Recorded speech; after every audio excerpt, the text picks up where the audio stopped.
గ్రంథము యెషయా గ్రంథము 57వ అధ్యాయము 11వ వచనము.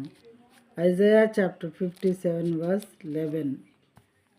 Whom did you dread and fear, so that you lied, and did not remember me, did not lay it to hear? Have I not held my peace, even for a long time, and you do not fear me? తెలుగులో చూద్దాము. ఎవనికి జడిసి భయపడినందున ఆ సంగతి మనస్కరింపకపోతివి, నీవు కళ్ళలాడి నన్ను జ్ఞాపకము చేసుకొనకపోతివి.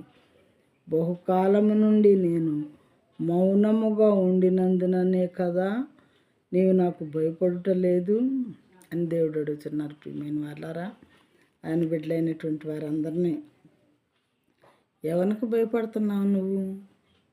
ఎవరికి భయపడి నా విషయాలు మనసులో పెట్టుకోలేకపోయావు? అంటే నాకన్నా వేరే ఎవరికన్నా భయపడేవాళ్ళు ఉన్నారా నీకు? నీవు కళ్ళలాడి నన్ను జ్ఞాపకం చేసుకోలేకపోయావే. బహుకాలం నుండి నేను సైలెంట్గా మౌనంగా ఉండినందునేనా నిన్ను ఏ రకంగా పనిష్ చేయకుండా, ఏ బాధలో నిన్ను పెట్టకుండా, మరి నేను సైలెంట్గా మౌనంగా ఉండటం వల్లే నన్ను పట్టించుకోవట్లేదు, నాకు ప్రార్థించటం లేదు, నీవు నాకు భయపడటలేదు అని దేవుడు అడుగుతాడు. బహుకాలం నుండి నేను మౌనముగా ఉండునందుననే కదా నీవు నాకు భయపడటలేదు. అయితే ఇక నుంచి మౌనంగా ఉండను. ఇక నుండి నీవు చేసేటటువంటి పనులన్నీ కూడా వాటికి పనిష్మెంట్ ఉంటుందని ఒక విధంగా దీని మీనింగ్ అనమాట.